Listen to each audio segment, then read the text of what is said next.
দেখতে পাচ্ছি যে বর্ডার ক্রস করে মিয়ানমারের মানে একেবারে পোশাক পরা লোকজন এসে আমাদের বর্ডারে নাচ গান অনেক রকম খেলাধুলা করে আবার ফিরে যায়। আমাদের সরকারের টু শব্দ করবার কোনো ইয়ে হয় না। আবার সেই মানে প্রেস সচিবের কথা বলতে হয়, তিনি খুব উঁচু গলায় ওই অনুষ্ঠানে বলছিলেন যে একটাও তো রোহিঙ্গা এত বছরে কেউ পাঠাতে পারেনি।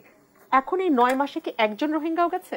আপনার মনে থাকবার কথা, যখন রমজান মাসে অ্যান্তনিও গুতেরেস এসেছিলেন বাংলাদেশে, তখন কিন্তু বলা হয়েছিল তার আগে 1,80,000-এর মতন রোহিঙ্গা এই সরকার নাকি ধাপে ধাপে পাঠাতে পারবে। উল্টো 1 মাস যেতে না যেতে 1,13,000 রোহিঙ্গা বাংলাদেশে নতুন করে।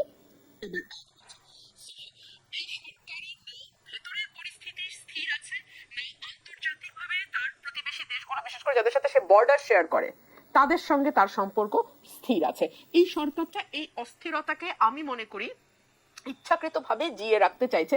যে কথাটি মাসুদ ভাই বলছিলেন যে ওরা আসলে নির্বাচনের দিকে যেতেই চাচ্ছে।